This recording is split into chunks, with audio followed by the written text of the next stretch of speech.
if you look up innovation theory, I'm not sure you'll pinpoint exactly what I do. I actually bring people through this innovation framework. Welcome to the Six Figure Business Mastery Podcast, where every week, Kirsten and Jeanne dive into the essential topics to fuel your business growth. From copywriting to course creation, mindset to video marketing, they've got you covered. Tune in for expert guest interviews on all things marketing and business, and learn how to work on your business, not just in it. So, get ready to unlock your business potential and take it to the next level.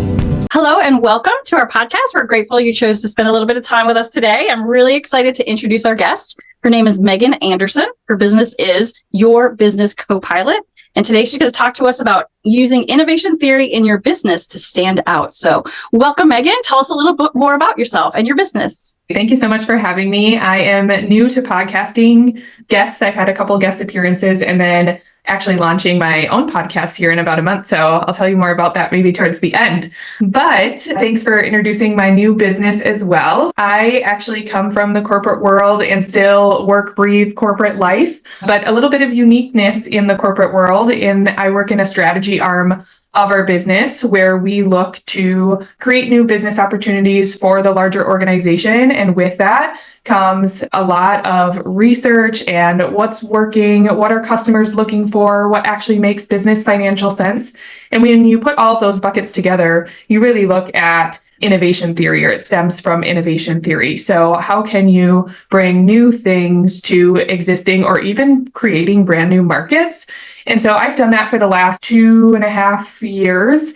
And actually that led to an opportunity where I'm working in my own startup in the corporate world. So have lived, breathed startup life for that time, which comes with ups and downs, its own unique challenges. But through this, I actually realized that there's a method to this madness and that I can help a lot of other people who are starting their brand new businesses or had a very unique custom mastery in a specific area. Maybe you're a great marketer, and so you started a marketing business, but then there's a ton of different arms to business specifically. And so I have ventured out on my own, as well as keeping my corporate job, to help women and entrepreneurs in starting their own business journey and make sure they start off on the right foot, making sure they don't waste too much time or money trying to figure out all the working engines of things while they get started.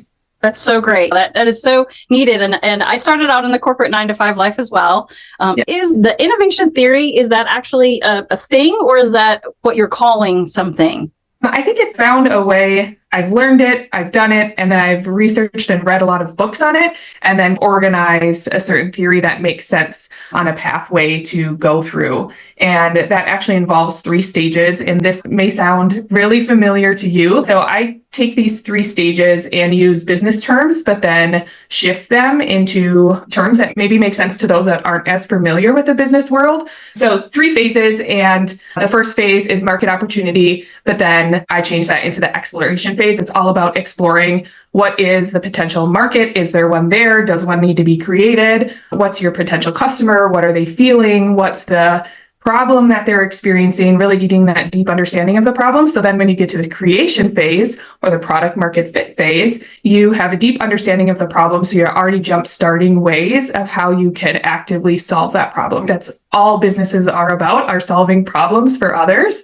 And then using some design thinking in that phase to really curate something either in the product or the service world that are really meeting a need. And then the activation phase is really, in the business term, that business case. Unfortunately, there's 5 million plus brilliant ideas that exist in the world, but a lot of ideas don't really get to those who need them because the business case, unfortunately, doesn't make sense. That's the downturn of innovation sometimes.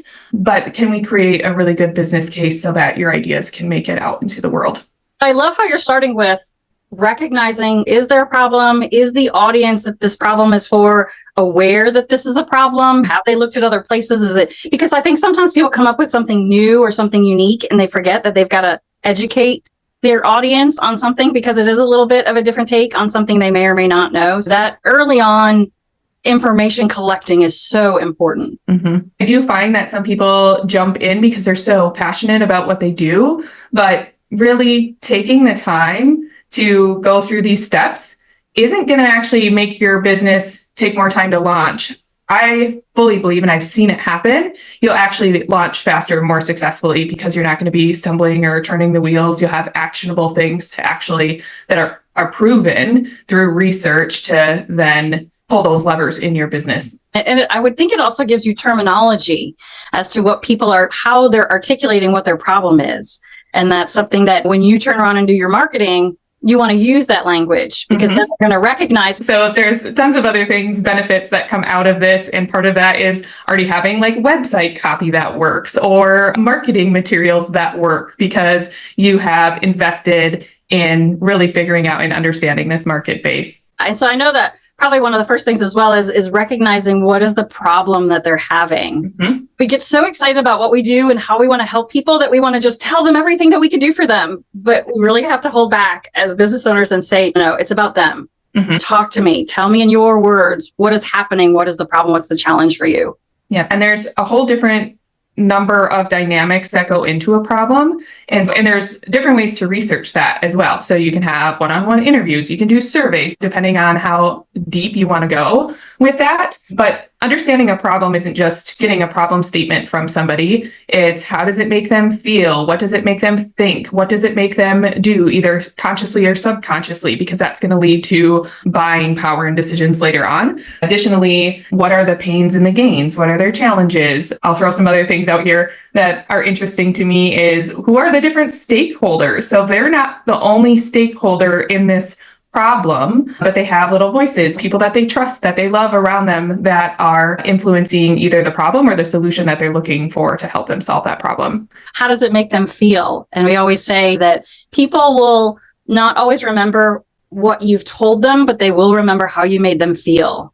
And you gave us some good ideas about how people can gather that problem information and how the customer feels. So you said you could do some one-on-one interviews. I know we do that when we are coming out with a new product. We'll make sure that we our goal is to talk to 100 people. What is your problem? What is the challenge? Because sometimes people feel like this is a challenge, but they're not getting to the root of the challenge. You know that they feel stuck and they're not quite sure where to go. So what else did you say? You said, let's do some one-on-one interviews. What other tips would you give people to gather that information to start? Social media these days is a gold mine, right? You can get lots of information from people from all corners of the world. So a lot of times you can start with some easy questions for people to answer, especially in groups where there's already people that are coming together that are either familiar with that problem or looking for solutions that are related to that problem. So I would leverage that maybe almost as a starting point, but you're not going to get really rich information from that. You'll get a lot of information really quickly on a very specific thing, but then maybe you can source some of those people that answered and reach out and then dive deeper into those interviews. Like you said, I personally, even though they take more time, you get richer data in the one-on-one interview type settings.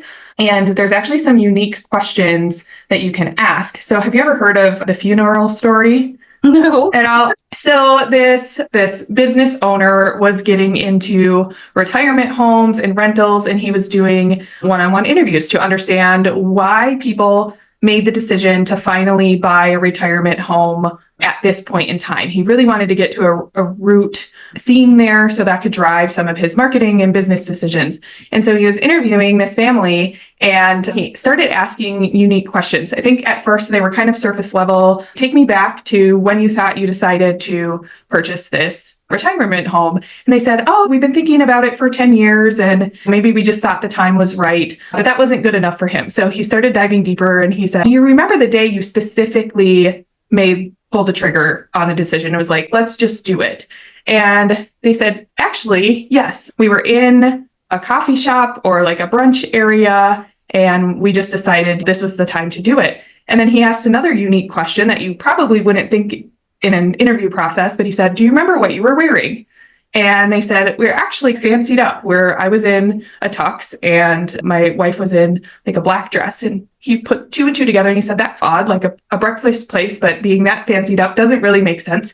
So he goes, do you remember anything else on that day? And it finally triggered that they were either just leaving or going to a funeral. One of their friends had died recently and they had just retired. It was an unfortunate event. You wait and dream about this life of retirement, and then unfortunately some people don't get to enjoy it like others.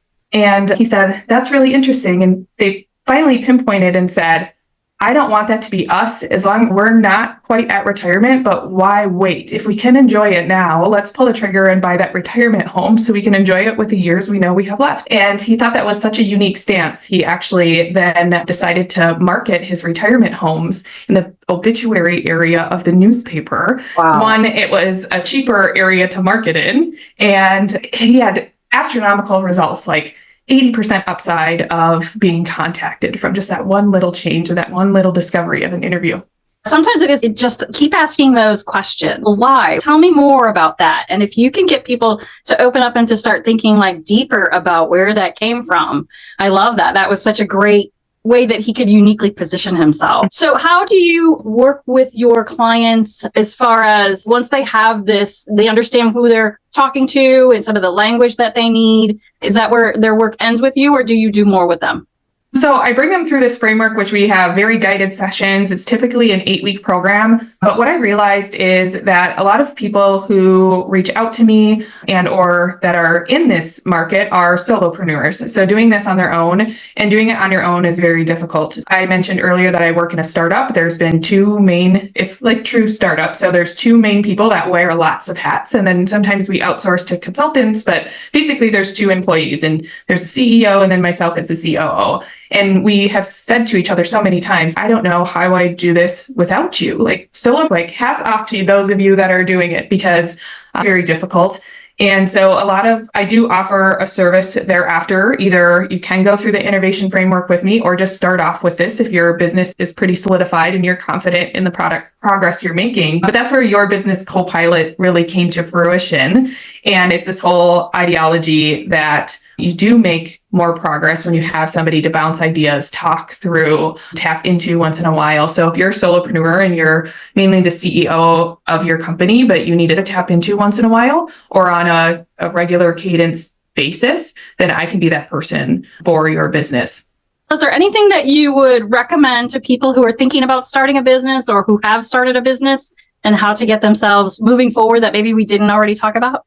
I would just recommend and stand by the important it is to go through these steps. It might seem very corporate-ish to you, and a lot of people might be scared off by some of the terms. But like I said, there is a method to the madness. This is why a lot of businesses grow big and very successful, is because a lot of them do follow, a simple framework, and it involves a lot of the steps that I covered today. So I would recommend even just taking a short time, give yourself even 4 weeks to go through some of these investigative steps to really understand your business. And I think you'll see a big difference. I love that. Do you encourage your clients to review this like once a year or something? Because sometimes as you're working with clients, things kind of pivot and you realize that this is actually, they needed more help with this than they did with that. And you shift things a little bit, but sometimes we don't always shift our messaging. Yeah, this isn't something just do it once and let it sit on the shelf. It definitely should be reviewed and revised as your business evolves, as the world evolves. That's like the core messaging of innovation. And I'm really passionate about innovation. That's how we move forward as people. That's how we move forward as a world. And your business has to evolve also to remain competitive, to stand out. Lots of benefits to remain new and innovative, and so revisiting these things on a cadence basis. Like you said, I don't know if I have a standard set, if it's once a year or just ad hoc as you notice shifts happening, but definitely a good idea to remain on that track. You never know when something like AI is going to pop up. Right. Or even think about social media. Like 10 years ago, do you think a lot of us would be running our businesses solely on social media? No way. Megan, you are a wealth of information. So tell us, if people would like to reach out to you and find out more about the innovation theory, how can they reach you? What's the best way for them to reach out to you? Direct email would be great at this time. You can email yourbusinesscopilot@yahoo.com.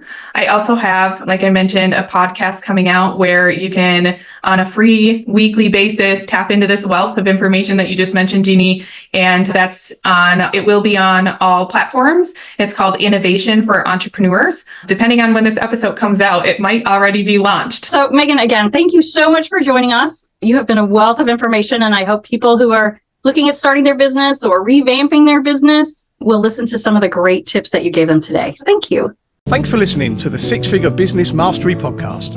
If you enjoyed listening to this episode and you are ready to leverage video marketing on all online platforms, or maybe even start your own video podcast, then you need to check out the Done For You and Done With You program at themarketingvaadvantage.com. And take your business to the next level.